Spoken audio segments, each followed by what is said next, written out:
Secretário de Educação, Josemar Lima Muniz. Boa tarde, Josemar. Boa tarde a todos os ouvintes da Jeromel FM, a Paulo Gomes, a Luiz Carlos, a Hélio. Então é com muito prazer, né, que eu, como cidadão de Jeremoabo, eu venho aqui, retomo essa rádio para que a gente possa bater esse papo sobre a Secretaria de Educação. Muito bem, Josemar, vamos falar das ações aí da Secretaria de Educação nesse início de mandato, mas não tinha como, né, a gente deixar de falar aí como foi encontrada a Secretaria, né? Porque o Marcelo já passou por aqui. Antes de falar dos projetos, eu quero falar de como eu encontrei, né? Como é que você encontrou a Secretaria de Educação em todos os segmentos? Luiz Carlos, antes eu gostaria assim, de pedir licença, né, à população de Jeremoabo para que eu possa novamente me apresentar. Né? Eu gosto muito de fazer uma apresentação. Claro, né? Eu acabei esquecendo, né? Porque sou filho da terra, né? Como todos me conhecem, né? Faço questão de dizer que nasci no bairro Vila de Brotas, onde, assim, com muita humildade fui criado, né? Meu pai carroceiro, minha mãe com várias profissões, né? Lavava roupa, vendia pão, e foi nessa pegada que eu me criei, né? Como poucos dos negros e pobres que conseguiram alcançar um status na sociedade. Porque a gente sabe que nós que somos negros, nós que somos pobres, a gente sabe das dificuldades que a gente enfrenta na vida. E assim, não foi diferente comigo, né? Quando eu lembro como hoje, quando passei na Universidade Estadual da Bahia, na UNEB, em Paulo Afonso, e muitas vezes eu me perguntava como é que eu vou cursar, né? Mas Deus me deu, assim, e com a força de minha mãe e dos meus pais, na verdade, eles me criaram e, assim, fizeram de tudo. Eu consegui concluir, né, meu curso de pedagogia. Depois consegui meus primeiros empregos, fiz outro curso de matemática, porque eu era apaixonado pela matemática. E durante essa minha vida, eu fiz 4 especializações. E as pessoas às vezes se perguntam, Josemar, 4? Por que 4? Porque eu gosto de viver cada momento. Então, quando fui aprovado em 2003 para a coordenação pedagógica do município, porque eu ingressei no setor público através de concurso público, então eu dizia, não, se eu estou fazendo coordenação pedagógica, eu tenho que ser especialista nisso. Então eu fiz um curso de gestão na época, depois fiz um curso de novos aportes educacionais e também, na época da pandemia, né, eu disse, não, com esses avanços da tecnologia, eu tenho que também estudar. E eu aproveitei para fazer educação digital. Então, assim, eu sempre aproveitei as fases da minha vida com isso. E durante a época que estive secretário, né, como o pessoal de Jeremoabo é conhecedor, eu ingressei, né, em outubro de 2012 até junho de 2018, passei a ser secretário de Educação, e durante essa época também fiz questão de me especializar fazendo o curso de administração pública, né? Na administração pública, onde eu conheci um pouco de licitação, um pouco de toda essa questão de gestão que é necessário para um secretário de Educação. Então, eu passei por alguns gestores e, assim, quando olho para trás, eu me sinto muito orgulhoso do que eu deixei, do que eu contribuí na época que eu fui secretário. E aí eu vou rapidamente, só para a gente adentrar nessa questão, mas eu quero falar um pouco, porque eu acho necessário a gente resgatar também o Josemar, que já foi secretário. E como ação, na época, né, que estive na secretaria, nós fizemos questão de investir muito em formação continuada dos professores. Tanto é que tivemos o curso de Gestar, que era um curso para professores de língua portuguesa e matemática. Nós tivemos a UNEB aqui, formando vários professores de língua portuguesa, de letras, né, e de matemática também. Nós trouxemos, Paulo Gomes, você que não é daqui, nós trouxemos a Universidade Federal da Bahia. Então, nós fomos uma visita, fizemos o diagnóstico e nós trouxemos à Universidade Federal da Bahia um curso de especialização com recursos próprios, onde nós formamos, capacitamos 30 professores, né? Inclusive, a ex-secretária foi formada nesse curso de especialização. Ofertamos também um transporte escolar de qualidade, porque adquirimos vários ônibus. Nós, quando entramos, teve uma frota de ônibus, né, diferente de agora, que só encontrei dois carros de passeio. Nós tínhamos vários carros de passeio para transportar professores, para transportar nossos diretores, né? Implantamos o Centro de Educação Especial. O centro, na época, fomos nós que implantamos. E, infelizmente, não recebemos, né, as queixas que se tinha não eram as melhores. Implantamos a banda de marcha de Jeremoabo. Então, assim, as pessoas passavam, né, quando a banda de marcha passava, então todo mundo ficava encantado. Então, a gente pretende, inclusive, o pessoal da cultura, que a gente possa resgatar esse olhar da população de Jeremoabo para a nossa banda. Entregamos na zona rural 7 quadras poliesportivas. Eram quadras de qualidade, viu? Não eram quadras assim que infelizmente não foram mantidas e que nos resta agora essa responsabilidade da gente manter, né, resgatar, na verdade, essas quadras. Além de cobrir as quadras do Colégio Municipal São João Batista e do Evaristo. Nós fomos os pioneiros, eu acho que na região não existe, a construir um plano de carreira para os não docentes. Então, Jeremoabo, a gente tem orgulho, e isso foi feito com diálogo com os sindicatos, e aqui sabemos que tanto o Simprogé, a ex-diretora do Simprogé, Rita, e os membros da PLB, né, sabem da nossa luta na construção desse plano de carreira, que foi feita com diálogo, com conversas e com planejamento. E também implantamos documentos importantes como o Plano Municipal de Educação.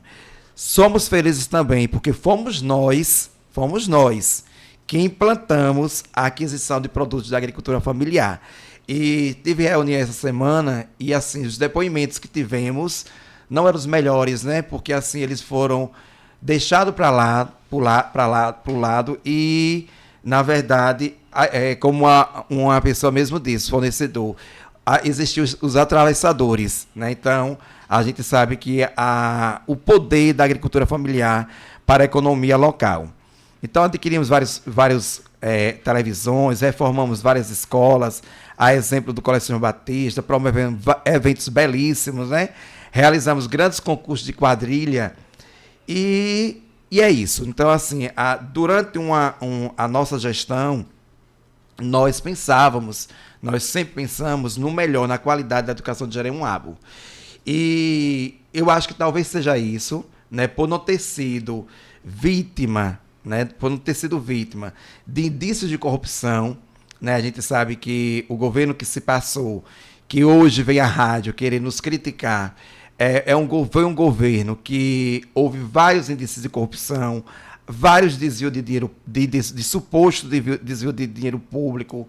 Tivemos a federal na Secretaria de Educação, né, onde não foi uma visita, como todo mundo sabe que não é uma visita, realmente quando se tem quando a federal vem, é porque ela já tem indícios de que algo foi errado. Não tivemos ações penais, não tivemos quebra de sigilo bancário. Então, assim, Jeremoabo, na gestão anterior, ele passou a ser vergonhoso para nós cidadãos jeremoabenses, porque nós passamos a ter várias páginas de mídia onde estancava mesmo esses índices de corrupção do governo anterior. Então, talvez por ter sido, na verdade, uma pessoa que sempre buscou o melhor para o meu município, para a educação do meu município, é que eu entro na história, e isso me deixa muito orgulhoso de entrar na história de Jeremoabo como o único secretário de educação que trabalhou com 4 gestores diferentes. Então, não é para qualquer um, né? Então, assim, é uma pessoa que tem experiência, é uma pessoa que reconhece o que errou, mas é uma pessoa que está disposto, preparado para que a gente possa estar reconstruindo o que foi deixado. E aí eu não poderia também de mencionar o Josemar durante a época da gestão anterior. Né? Então, porque eu tive que me reconstruir. Né? Todos sabem que eu trabalhei 10 anos na escola particular, lá no Colégio Ideal. Trabalhei na ACM, né? Então, eu não tinha experiência com o primário. Na verdade, quando em 2018 eu me deparei numa situação em que me colocaram numa turma de segundo ano do ensino fundamental, as séries iniciais. E isso, assim, fez com que Josemar hoje se sinta preparado, porque eu não imaginei que eu tinha essa capacidade. E aí, assim, graças a Deus, fiz um trabalho belíssimo, graças a Deus, assim, e digo isso, não sou eu que digo, são os pais que reconhecem, né, os pais da Escola Cícero do Bonfim, graças a Deus, assim, me colocaram num lugar, num espaço, que eu tinha toda uma afinidade, né, que foi um espaço que também convivi, porque minha esposa é de lá. E aí, assim, o histórico, depois quando, Josemar tá bem, ele se encontrou no fundamental, né, nas séries iniciais. E aí, não, Josemar está bem, então agora a gente vai colocar ele no Evaristo. Vamos colocar ele no Evaristo, porque ele tá muito bem aqui, e aí colocaram no Evaristo. Mas, assim, graças a Deus, com minha experiência, novamente construí amizades, novamente consegui, né, Na verdade, eu voltei ao espaço que eu sempre convivi, que é a Escola Evaristo, com a qual eu tenho um grande carinho, né? Convivi durante um período lá e tive o prazer de encontrar pessoas lá. Não, mas aí, Josemar está feliz. Josemar está feliz, então agora, por último, vamos colocar Josemar, vamos dividir. Então, Josemar vai para o entroncamento e vai para o Senhor do Bonfim. Então, de manhã, eu estava na Escola Senhor do Bonfim, lá no bairro Rumão, e à tarde eu ia para o entroncamento. E novamente deu show, novamente, assim, graças a Deus, os pais reconheceram o meu trabalho, tanto é que fui de porta em porta pedir voto. Na verdade, fui pedir voto, porque tinha muita tranquilidade do trabalho que tinha, claro que depois do expediente, né? Que eu tinha o trabalho que eu exerci naquela comunidade que eu amei trabalhar lá, comunidade que eu gostaria de deixar meu grande abraço pelo carinho, pela forma que me recebeu. Então, o Josemar que aqui fala é um Josemar profissional, um Josemar que tem em sua essência o trabalho. E é diante disso que, assim, que eu gostaria mesmo de agradecer a oportunidade que nosso prefeito, né, Tisha de Deda, o nosso vice, Fábio da Secoff, ele me depositou. Então, acho que é uma confiança que ele está me depositando. Você já esperava esse convite, Josemar? Não, eu não esperava esse convite, porque, na verdade, eu já dizia que não queria. Então, as pessoas até podem perguntar, Josemar, por que você aceitou?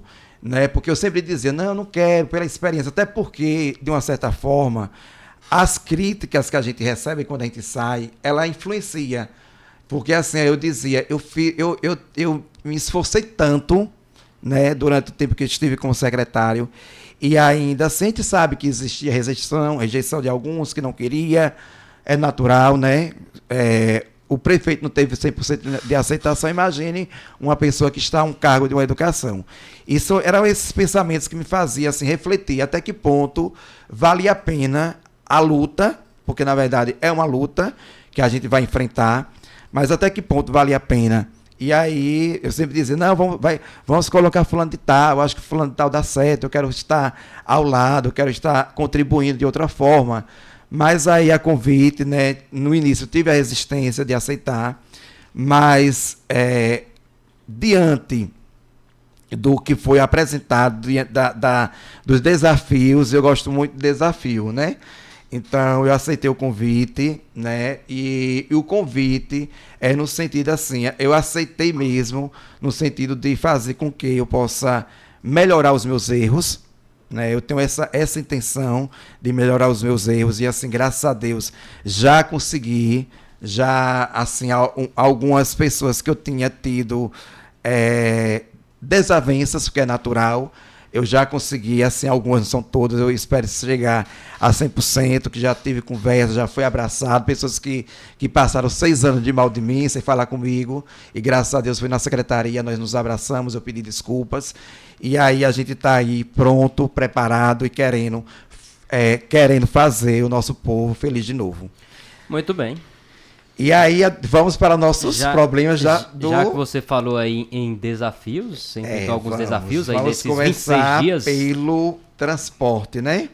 Pode ficar à pelo vontade. Transporte escolar. Então, assim, eu inclusive, gostaria de dizer ao ex-prefeito Deri que eu uso 4 graus, não uso 40, mas vou usando 4 graus que eu tenho nos meus óculos, que eu consegui enxergar a primeira corrupção dele, que foi as linhas fantasmas.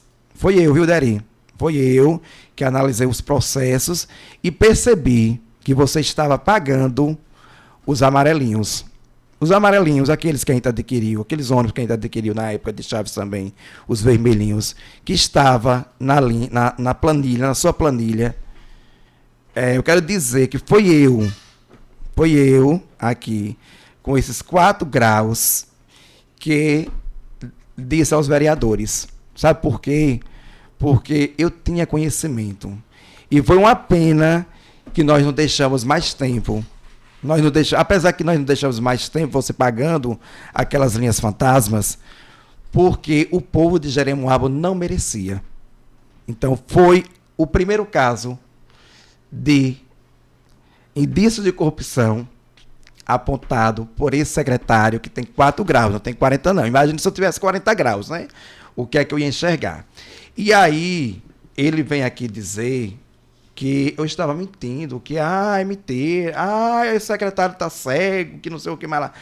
Todo mundo conhece seu passado. O meu passado, realmente, todo mundo já, graças a Deus, me conhece.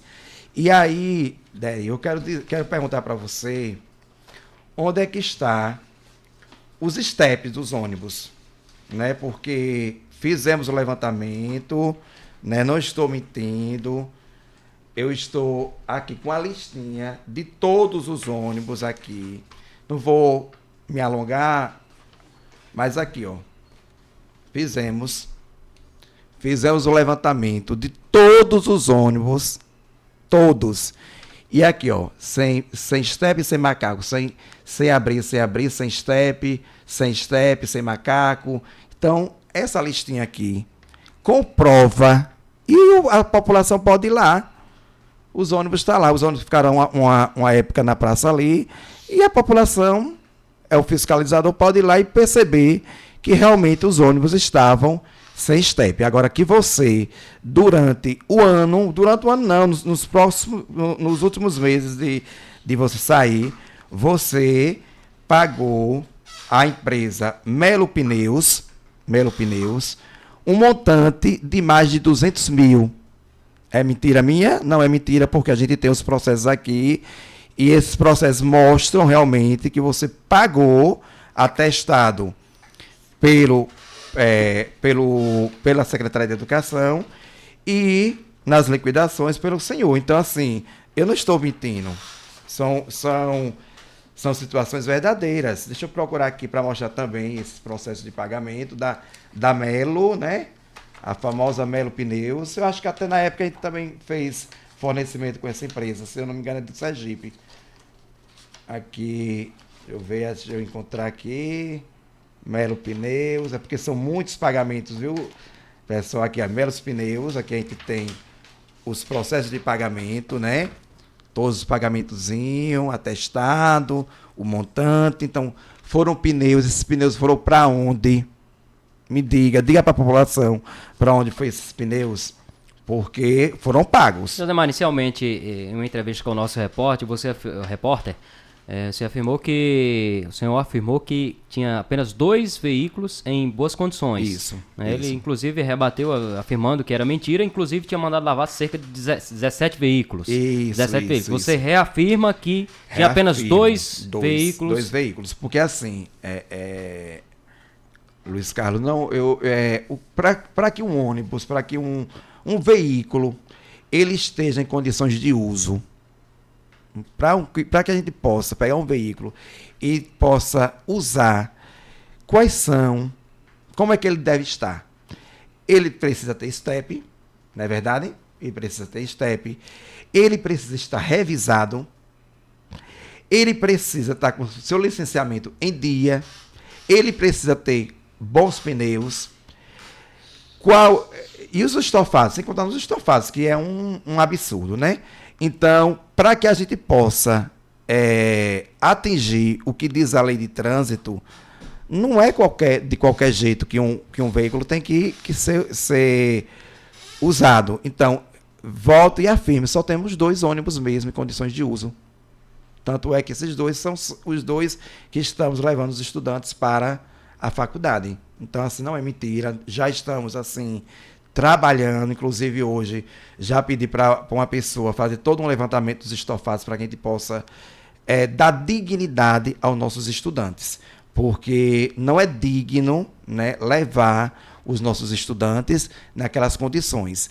E, claro, depois desses ônibus recuperados, nós temos que sim fazer um trabalho de conscientização com os nossos estudantes, porque são ações que não se permite mais, né, que haja também esse desuso do patrimônio público. Então, a gente precisa mesmo fazer um trabalho de conscientização com esses estudantes. Mas, assim, em relação aos ônibus escolares, a maneira que nós encontramos, só tinha mesmo dois ônibus em condição de uso. Então, a gente está fazendo, a gente já está fazendo algumas trocas, a gente já está fazendo todo esse levantamento para que a gente possa, quando tiver tudo certo com relação ao processo licitatório, a gente possa fazer essa manutenção preventiva. E voltando para a questão da manutenção preventiva, então, nesses últimos meses, não foi durante o ano não, nesses últimos meses de manutenção preventiva, foi gasto 120 mil.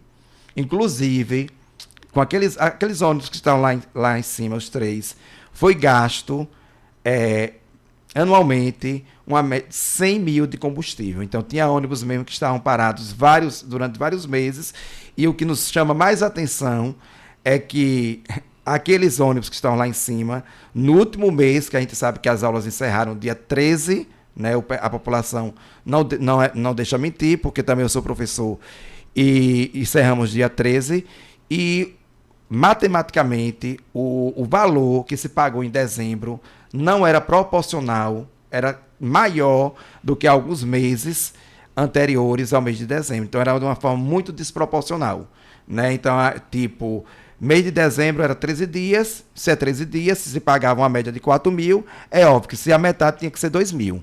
Então, veio aumentar, veio maior o valor.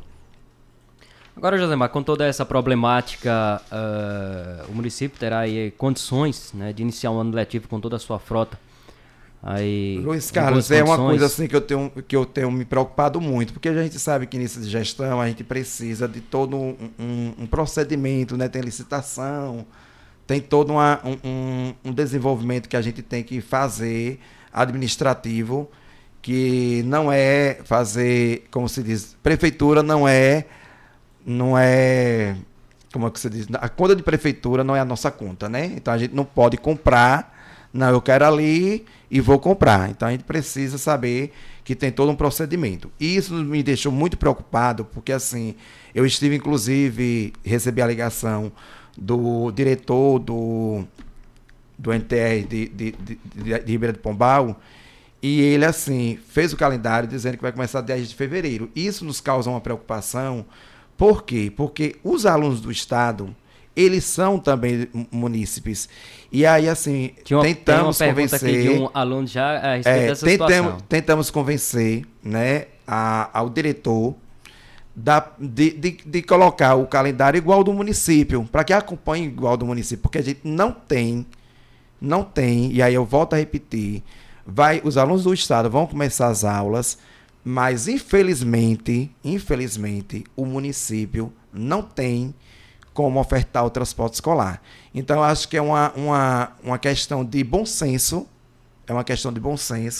Então, estaremos, assim, inclusive, vendo como é que a gente pode fazer essa amarração com o diretor de lá de Pombal, né, com Deusdete, para que ele possa ter a sensibilidade de que nós encontramos os ônibus em condições que não tem como ofertar, não tem como colocar esses ônibus de qualquer jeito com esses alunos. Então, assim, é uma questão que a gente precisa mesmo sentar, para que a gente possa... Até porque eu acredito que se o município vai ofertar esses ônibus, a gente precisa ter um calendário único, né? Um calendário único. Então, assim, já acontecia antes, a gente sentava, era mandado para o governo do estado, ele avaliava o nosso calendário e a gente andava junto. Então, eu acho que é a hora também da gente sentar e amadurecer essa ideia, porque assim, o aluno do estado, ele vai acabar sendo prejudicado, porque nós não vamos ofertar, aí vai ver a questão das reclamações, né? E aí, de que forma o governo do estado da Bahia, né, de que forma o diretor, ele está disposto a ofertar esse serviço? Porque nós estamos afirmando que não temos como ofertar. Da maneira que nós pegamos, nós não temos como ofertar. Inclusive, na ligação, eu disse, a não ser que você consiga uns ônibus para nós. O motorista, a gente garante. Motorista, a gente garante. Agora, o ônibus, a gente não vai colocar um ônibus naquela condição. E nem temos condições também de, há pouco menos de 15 dias, fazer todas as licitações e consertar todos aqueles ônibus. Nem financeira, né, que a gente já tem, graças a Deus, a gente já está guardando dinheirinho, né, desse mês de janeiro, para que a gente possa estar fazendo isso, porque tudo isso tem que ser planejado, mas a gente precisa mesmo de um tempo para que eles possam começar dia 6 de março, porque eu afirmo que, infelizmente, a gente não tem como ofertar. Tem esses dois, como é que a gente vai ofertar 2 ônibus para tantos povoados? Então, até é injustiça, né? Eu vou dar o ônibus para Água Branca e não vou dar para o Riacho, não vou dar para Monte Alegre. Então, qual seria o critério, né, para eu colocar só apenas esses 2 ônibus que estão funcionando? E com relação ao espaço físico aí das escolas, né, distribuídas aí em toda na sede e no interior do município, como é que encontrou? É outro caso. Digamos que transporte estivesse ok, começar tudo agora, mas estão preparadas? Então não, meu filho. Como é que encontrou? Infelizmente não. Eu gostaria assim de chegar à população e dizer assim que nós recebemos a secretaria em perfeito estado. Eu gostaria muito assim de que o serviço, de uma forma muito natural, desse continuidade, que a gente tivesse mais o foco no pedagógico, né? Que isso, graças a Deus, a gente tem uma equipe que está pronta, né, pedagogicamente, para que as aulas comecem. Se dissesse assim, pedagogicamente estamos prontos. Mas, infelizmente, a infraestrutura das escolas é alarmante. Inclusive, ontem, né, eu acho que o Reginaldo, ele esteve no bairro São José. E a diretora pôde mostrar, né? Então, achei assim, até parabenizar a diretora pela iniciativa de mostrar mesmo. Nós temos que mostrar para a sociedade. Nós temos que mostrar como estão as escolas reunidas. Nós temos que mostrar como está o Monte Alegre. Nós temos que mostrar como está a Água Branca. São escolas que não têm a menor condição de começar. Então, assim, além dessa questão de transporte, tem a questão de... Tem escolas mesmo que parece que nunca teve uma manutenção. E aí a gente se surpreende, né? Porque foi uma das outras denúncias que nós, na época... eu novamente com meu óculos, né, de 4 graus, nós pudemos apontar de várias escolas que disseram que estavam sendo reformadas, quando na verdade não tinham sido reformadas. A exemplo da Escola da Malhada Vermelha, que você vai lá e é preocupante a situação. Então os vereadores já foram lá, já mostraram e, por incrível que pareça também, nesses últimos meses nós tivemos um montante de mais de 150 mil de reformas de escola. De manutenção de escola. E aí a gente pergunta, onde foi essa manutenção? Porque no processo de pagamento não tem nem as escolas que foram. Então, para você ver que há algo estranho. Então, como é que há essa reforma, há essa manutenção e não se diz onde foi? Né? Então, assim, a gente precisa descobrir, mas a gente vai descobrir, viu? Porque, assim, tá dando muito trabalho, porque, assim, são muitas coisas, mas nós estamos, assim... uma tarefa árdua para que a gente possa estar descobrindo para onde foram esses materiais de construção, onde foram esses pneus, onde foram várias situações. Inclusive, eu aproveito para solicitar à Secretaria de Educação que nos diga, né, nós recebemos ultimamente um ofício, né, da Procuradoria do Ministério Público Federal, em que ele pede onde estão vários materiais, no break, vários telefones sem fio, Eu desconheço telefone sem fio nas escolas. Então, assim, vários materiais que o Ministério Público está pedindo, né, de notas que foram pagas em 2022 e que a gente não sabe para onde está. E aí, assim, não tivemos inventários, não deixaram inventários, né? E aí não deixaram o tombamento dos materiais permanentes. E aí a gente está tendo que responder a esse inquérito civil e que eu digo, eu não vou responder porque não foi eu. Agora, quem dever vai pagar. Josemar, já que você tocou no assunto aí de material, você também frisou aí na entrevista com o nosso repórter, né, que foi feita aí uma compra, né, de materiais aí no apagar das luzes aí no final da gestão, né, falou materiais, livros, né, mais de R$500 mil em livros, né, até o secretário de administração até questionou aqui, né, como é que estuda sem livro, o ex-secretário de administração, né, como é que estuda sem livros, né? O que você tem a falar com relação a essas compras? Olha, veja só, essa questão é outra preocupação. Eu nunca na minha vida, como pessoa pública e como pessoa mesmo, recebi tanta cobrança. É muita cobrança. Todos os dias a gente recebe, assim, tem novidades. Tem novidades. Ontem mesmo, não, sexta-feira, eu recebi a visita de um fornecedor que reformou a escola lá da Água Branca, do Água Branca, e que não foi pago, né? Parece que um montante de 59 mil, se eu não me engano. E ele disse, e aí, secretário, como é que a gente vai fazer? Não pagaram, tal. Eu disse, infelizmente, existe a lei de responsabilidade fiscal, onde a gente não pode pagar a dívida desse anterior, a não ser que deixe o dinheiro em conta. Aí eu mostrei. O dinheiro que foi deixado nessa conta aqui foi R$20 só. Só R$20. O que foi deixado na conta do Fundeb foi 8 mil. E aí nós temos essas despesas, né? Começando com umas despesas extra-orçamentárias, que foi os consignados, né? Que foi descontado em folha, mas que não foi repassado. Os sindicatos também, tudo que foi descontado em folha do servidor, INSS não foi repassado, tudo. Não foi repassado nada. Nós tivemos que pagar os consignados, mas pagamos, mas também responsabilizamos, já fizemos, inclusive, o jurídico já fez todo o procedimento para culpar quem deve, né? Porque foram dívidas também de gestão, mas a gente não poderia deixar de pagar, pagamos, mas também não pode assumir essa responsabilidade que não é nossa. E aí, assim, foram vários aluguéis sem pagar, muita coisa sem pagar, mas o que nos chamou mais atenção foram os playgrounds, né, e os brinquedos educativos, que foi um montante de 200 mil, em que a empresa foi caloteada. Nós tivemos uma empresa também, a Atual Indústria e Comércio de Imóveis, que no montante de 650 mil, inclusive o dono, o diretor, não sei até que ponto ele é gerente, esteve na secretaria e assim ele nos deixou até emocionado, assim, porque ele dizia assim, meu Deus, ele dizia, é como se estivesse me dando uma facada. Isso é como se estivesse me dando uma facada, porque eu vou acabar com minha vida profissional.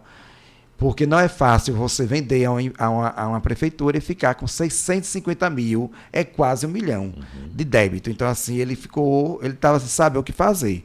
E aí a gente tá aí os móveis, e aí a gente precisa ver como é que a gente vai resolver essa situação.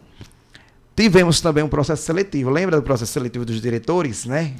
Antes de você entrar aí na questão do processo seletivo, o senhor falou também na entrevista, né, que existem algumas quadras que é de responsabilidade da educação que também tem pendências. Que quadras são essas e que pendências são essas? É pagamento? Exemplificou até a questão da quadra da Santana de Cima. Na verdade, eu estive com o secretário, né, com o Didi, com o Diosmar, lá na Santana. E na Santana tivemos 2 obras, a escola e a quadra. A quadra eu acredito que que é com recurso próprio da cultura, né? Porque não está ali, pelo que eu vi, porque o processo, não tem processo. Né? O que nos chama mais atenção é porque não tem processo. Então, o proprietário ainda não me procurou. Mas, pelas conversas que se tem, é que não foi pago também, é por ali, e aí também não consigo identificar processos de pagamento. Foi essa que o Deri disse que o dinheiro iria entrar? Isso, agora, né? Ia entrar acho que dia 2 ou dia 3 de janeiro, né? Acho que cerca de R$600 mil. Isso, mas não entrou não. Não entrou nada ainda. E aí tá sem entrar, ótimo, né? Porque se entrar, a gente vai ver, fazer, se entrar na nossa gestão, então a gente vai ver, fazer medições e tudo. Segundo ele, mas infelizmente essa obra da quadra aí, né? Então, no caso, até então, nesse momento, a quadra de sintética lá da Santana de Cima é da empresa, não é do município até o momento. Porque não foi. Na verdade, eu não conheço o processo de pagamento. Né? Eu desconheço qualquer processo de pagamento daquela quadra. Né? Então, assim, se o dono tiver, então que possa nos ajudar. Porque a gente tendo o processo, vai facilitar. Não é que a gente vai estar pagando porque o dinheiro não foi deixado em conta. Mas que facilita para a gente buscar um caminho, né? Porque, na verdade, a gente tem que buscar caminhos para que o município, para que a população não seja prejudicada. Porque, assim, realmente é uma obra que está lá, os moradores muitas vezes não podem nem usufruir, e aí causa até um desconforto, né, entre a população e a gestão atual.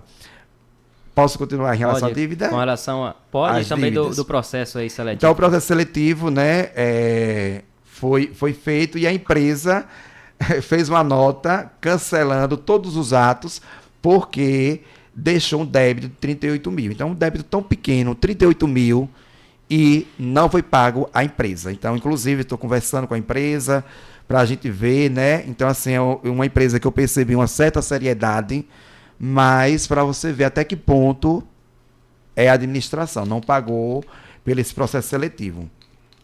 Outra questão são dos livros. E esse, assim, eu gostaria muito de dar ênfase, porque concordo, né?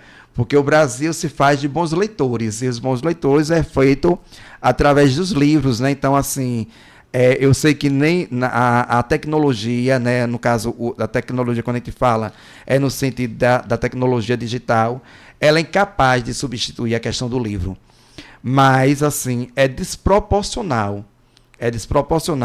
quando se tem no município uma matrícula de 7 mil alunos, se comprar 12 mil livros, 12 mil, para uma modalidade, para uma série que não existe, porque quando a gente contabiliza 7 mil, é um 7 mil com educação infantil, com o ensino fundamental 1, ensino fundamental 3, ou 2, aliás, e aí a aquisição de 12 mil, inclusive a aquisição de livros. Como é que você adquire, por exemplo, livros de inglês e você não tem professor de inglês? Não é engraçado? Então, assim, eu adquiro um instrumento e quem é que vai usar esse instrumento? Então, para quê? Qual foi a finalidade da aquisição desses livros? Se adquiriu livros de educação empreendedora, que a gente sabe da importância da educação empreendedora, mas quando foi mesmo iniciado esse projeto de educação empreendedora aqui em Jeremoabo? Mas os livros estão aí, chegaram. Os livros estão aí, não se tem um projeto para isso. Então, assim, a aquisição dos livros é realmente de importância. Agora, desde quando a gente... Primeiro, eu acho que para você adquirir qualquer coisa, você tem que ter capital, você tem que ter dinheiro. Né? Porque como é que você adquire 12 mil livros, deu um montante de mais de 1 milhão de aquisição de livros, e você não paga? Você não paga. Ah, é para cumprir índice? Sim, por que não pagou? Se é para cumprir índice... Ah, tinha que atingir índice. Sim, e o índice? Por que não pagou?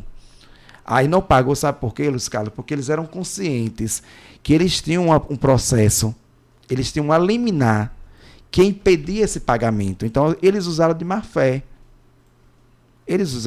Porque eles sabiam que, no fundo, nós divulgamos não aqui, poderia pagar. Né? Então, quando a gente viu o montante, a quantidade de produtos a serem adquiridos, a gente teve a preocupação. Primeiro, a intenção, a gente precisa descobrir qual é a intenção. A gente primeiro se preocupou, será que não vai chegar? Foi a nossa primeira preocupação. Mas pelo que eu vejo, né, assim, é uma questão que eu vejo, não tenho fazer, não tenho prova, então, mas é uma análise pessoal, que havia uma questão, ou se pagava o salário, ou se pagava esses equipamentos, né? Como houve a liminar,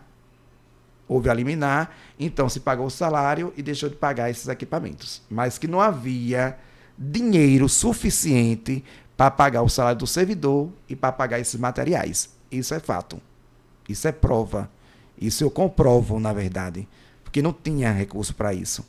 E eu já apontava, eu já via, porque eu acompanhava pelo portal do Banco do Brasil, que o recurso que se tinha no Fundeb não era suficiente para toda essa aquisição. Ou pagava um ou pagava outro. E aí, graças a Deus, nós fomos beneficiados, não foi isso, Carlos? Que pagaram o nosso salário. Mas, assim, é uma questão de planejamento, que não houve planejamento e foi feito de qualquer jeito. E esses materiais, Josemar? O que é que a secretaria pensa em fazer? Vai efetuar o pagamento? Olha, vai pedir que a empresa recolha? Nós estamos, assim, a princípio, nós fizemos uma ata, né, sugerindo realmente que a empresa recolhesse esses materiais.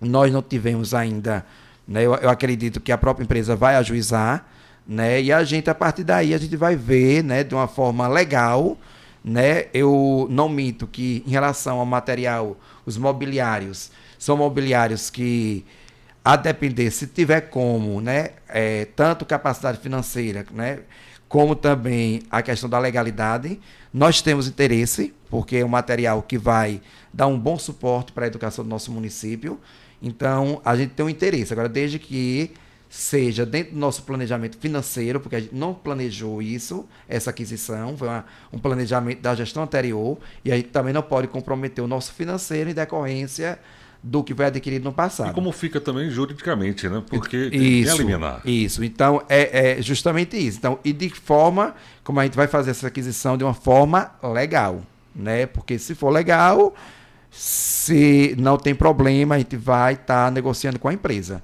Mas ilegalidade, a gente não vai estar assinando nada aqui que venha nos prejudicar, que venha me prejudicar, ou que venha prejudicar o prefeito atual e que venha comprometer também o financeiro da educação. O senhor também frisou na entrevista com o repórter, né, voltando à questão de como foi encontrada aí a secretaria, com relação a materiais, a objetos, né? O que é que você encontrou na secretaria que dispõe nesse momento para você iniciar esse ano de 2025? Olha, Luiz Carlos, porque teve alguma secretaria. Na minha secretaria não tinha nada, só tinha uma cadeira, só tinha uma mesa, não, só tinha isso, só tinha aquilo. Tinha as cadeiras, né? Muitas cadeiras, em decorrência dessa aquisição desses mobiliários. Mas, assim, só para a gente resumir, né? A gente resumir, porque a gente está com um horário bem. Já a gente tá correndo. Mas só para se resumir, não tinha papel higiênico. Na Secretaria da Educação não tinha papel higiênico. Por aí você tire. E agora sim, notas de pagamento. Quando eu fui na Vaza Barris, eu fiz o levantamento de 800 mil. Mas eu disse, não, eu vou na Jeromel FM e vou completar a minha. 800 mil foi bem no finalzinho, né, da aquisição no último semestre. Mas anual foi 1 milhão. Foi 1 milhão de aquisição de material de expediente e material didático. E aí você vai nas escolas, os diretores tudo, coitado, um ajudando o outro, porque não tem folha de ofício, eu pedindo emprestado para que a gente possa também estar fazendo essa impressão de material. Então, assim, é um verdadeiro caos. Nós encontramos, em relação ao material didático e de expediente, um verdadeiro caos. Tem escola mesmo que não tem nada, que não tem um material de limpeza. A educação, eu tive que, inclusive, comprar material, pedir um papel higiênico na Secretaria de Cultura, que tinha um material um papel higiênico, e outras coisas eu tive que comprar do meu bolso, porque para que a gente pudesse, ao menos, fazer a primeira limpeza. Então, assim, foi mesmo, assim, eu acho que ninguém deveria fazer isso com um ser humano, né? Eu acho que a administração pública, ela tem que ser pautada na questão da moralidade, da legalidade, mas principalmente no bem comum, né? A gente tem que ter o bem comum, entender que a gestão passa. Eu tenho muita tranquilidade, né? Quando eu entreguei a chave em 2018, desejei boa sorte a Teté, ao Temiro na época, ele sabe disso. Saí pela porta da frente, entrei pela porta da frente, aliás, e saí também pela porta da frente, porque a administração pública a gente tem que olhar no olho e dizer, eu estou saindo, mas eu deixei minha marca. Então, assim, foi uma marca muito negativa de você não entregar a chave, de você não deixar os inventários, né? Então, assim, não é uma coisa legal. Então, assim, nós somos servidores públicos, nós merecemos respeito, a população merece respeito. E aí, mas, infelizmente, foi assim que nós recebemos nossa Secretaria de Educação. Josemar, o tempo está correndo aqui, eu queria que você fizesse um pequeno resumo aí desses 26 dias aí de ações, né? Como é que está a questão das matrículas? É muito rápido, muito rápido. Eu vou ter que vir aqui novamente. Mas como é que estão as matrículas? As matrículas, nós iniciamos as matrículas no dia 20, né? Nós fizemos a matrícula da sede. Estamos fazendo todo esse levantamento e aí os diretores já estão, os da sede, já estão fazendo todo o número de alunos, número de turmas, se organizando, na verdade, os da sede, para que a gente possa estar na próxima semana já sentando, vendo lotações, essas questões que vai demandar um pouquinho de tempo também. E na zona rural, está acontecendo durante essa semana, e aí, assim, eu peço fizemos um cronograma de visitas, cada diretor está indo, né? O Brejo Grande, a diretora está indo diariamente, Monte Alegre está indo diariamente, fazendo essas matrículas. E as escolas menores, a gente fez uma escala, né? Onde cada dia os diretores estão na comunidade fazendo essas matrículas. A escola do Espinheiro, inclusive, como a escola do Espinheiro não tem condições nenhuma, não tem condições nenhuma de entrar, né? Porque não tem material de limpeza, não tem nada. Então até a quarta série.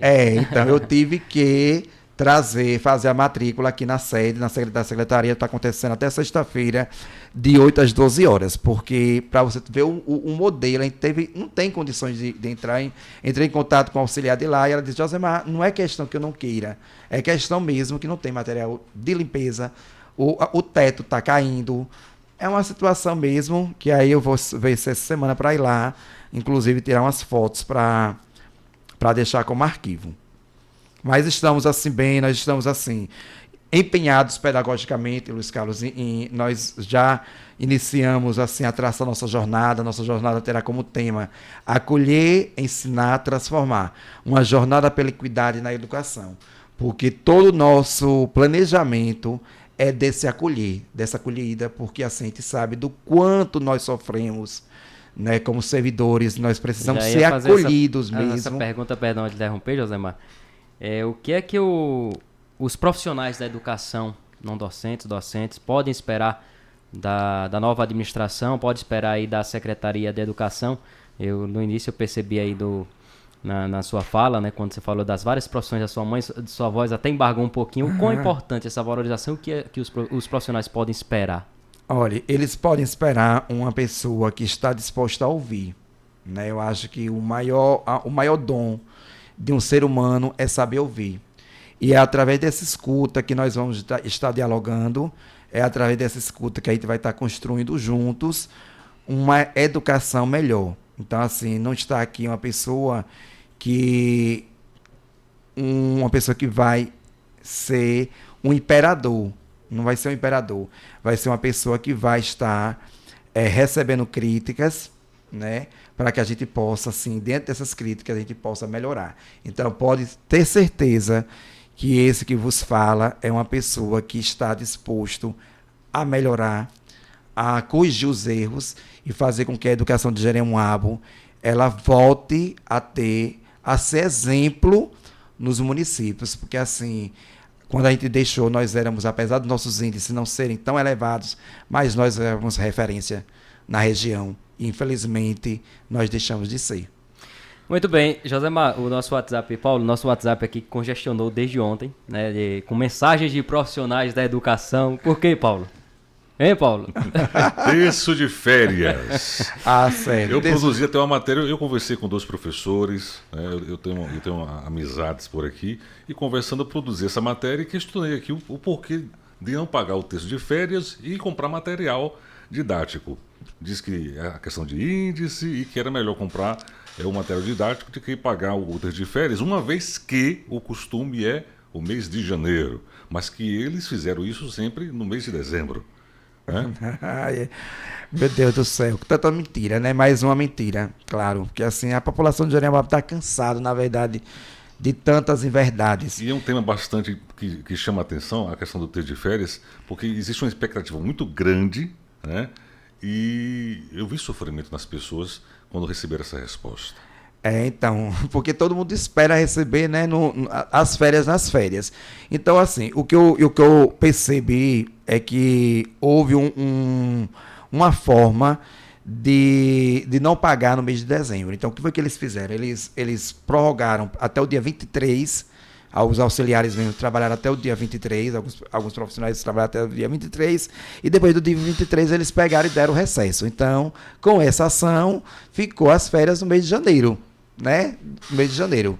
E aí houve esse livramento. E aí, assim, tudo bem, mês de janeiro, né? A gente já assume, não vai ser legal, porque realmente com essa tática que foi usada, o profissional ele não gozou das férias no mês de dezembro, então ele está gozando as férias no mês de janeiro. Então a gente vai, assim, tá assumindo essa responsabilidade já. Inclusive, já ontem finalizamos a folha de janeiro, né? Fechamos a folha de janeiro, e logo mais também já estaremos fazendo, né? Confeccionando a folha do terço de férias. Como o mês de janeiro, ele é um mês que temos o recurso, os 15% da complementação da União. Então, o que é que a gente pretende? A gente pretende pagar o salário de janeiro e também o terço de férias já no final, na sexta-feira. Então, tomara, guardando a Deus, que o recurso do Fundeb entre realmente na terça-feira, porque às vezes acontece de não entrar, né, esses 15% no final de janeiro, mas os anos que estavam vindo sempre pagam no dia 31. Não é possível que não saia nesse dia 31. Mas a folha já está pronta. E matematicamente é possível. É possível, sim. É possível pelo valor, pelos cálculos, né? Que tanto é que esse mês de janeiro fiz uma economia no sentido de não haver contratação mínima, justamente para garantir o terço de férias dos profissionais e o pagamento também no mês de janeiro. Viu? Eu não quero preocupar. Com fé em Deus, tudo vai dar certo. Eu não quero preocupar, mas INSS, né, não foi pago, não foi feito repasse. Tem algum risco, porque vira e mexe causam surpresas em gestões. INSS e Receita Federal. Olha, é um assunto bloqueio, assim que é um assunto acontecer. Que eu não tenho tanto domínio, né? Assim, porque é muito voltado mais para a questão da Secretaria de Finanças, mas o nosso secretário de Finanças ele tem se empenhado, tanto é que a gente estava com medo de haver essa retenção no dia 10, mas corremos atrás.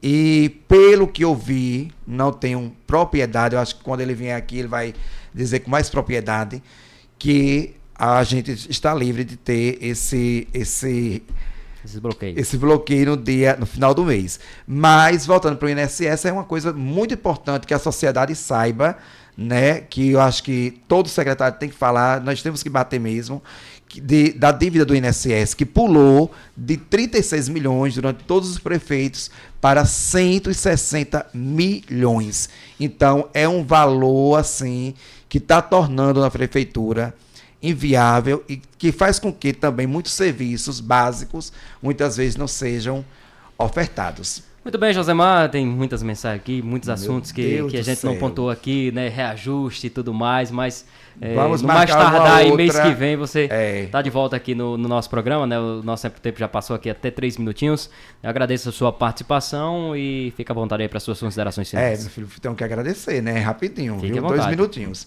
Eu gostaria de agradecer a Deus acima de todas as coisas, né, aos meus pais, que apesar da ausência física, eu tenho certeza que lá de cima eles estão torcendo para o meu sucesso. As minhas irmãs, os meus tios, meus sobrinhos, minhas primas, a minha esposa Rosânia, que é professora também, aos meus amados filhos, né, Daniel e Maria Clara, aos ex-gestores, né, em especial a minha querida ex-prefeita Anabel, que me ensinou tudo que é de gestão, assim, eu aprendi muito com ela. Antônio Chaves, que é um homem tão íntegro, tão honesto. A Tisha de Deda e Fábio da Secoff, pelo convite, a vocês dois, assim, meu muito obrigado mesmo. Aos nossos vereadores, em especial a minha comadre Diana, aos presidentes dos sindicatos, né, a Camila, no caso, ao meu compadre, irmão, né, Gilmar de Reis, a minha professora Márcia Penedo, por todo esse apoio. A gente vem assim, cada dia dialogando, e com o nome deles aos meus colegas secretários. Gostaria também de agradecer a nossa jurídica, né, a nossa procuradora, doutora Michele, e ao jovem Atanael, que vem assim, me ajudando muito nessa questão jurídica. A toda a comunidade escolar, os pais, alunos, professores, a todo mundo da educação, né, que está acreditando, que tá tendo uma voz de esperança. Aos meus diretores, aos vice-coordenadores pedagógicos e toda a equipe da Secretaria de Educação. Então, eu deixo, Luiz Carlos, assim, a mensagem final, que a todos os ouvintes também, né? Não posso deixar de agradecer a todos os ouvintes da Jeremoabo FM, que eu sei que é uma rádio que a gente vai estar sempre ouvindo, né? E eu quero ouvir mesmo os elogios, as críticas, mas que é através dessa escuta que a gente vai reconstruir. E deixo a mensagem final, que é uma mensagem que eu gosto muito, que é transformar vidas através da educação. É o maior legado que alguém pode deixar. E pode ter certeza que esse que vos fala, ele tem todo esse intuito de deixar sua marca e de transformar a educação do nosso município. Porque eu amo Jeremoabo. É aqui que eu nasci, é aqui que eu vivi e é aqui que eu quero morrer. Então, por isso, pode ter certeza que o cidadão de Jeremoabo, eles vão assim, fazer todo o esforço para que a gente volte a ser feliz novamente. Muito bem, tá aí, conversamos com o secretário de Educação, Josemar Muniz. Lembrando que amanhã teremos entrevista, né, com o secretário, né? Ou sexta-feira, né? Amanhã é quarta, né, Paulo Gomes? Amanhã é quarta, Sexta-feira teremos entrevista com o secretário de Meio Ambiente, Alípio Lima. A você, amigo ouvinte, o nosso muito obrigado. Notícias da Manhã volta amanhã a partir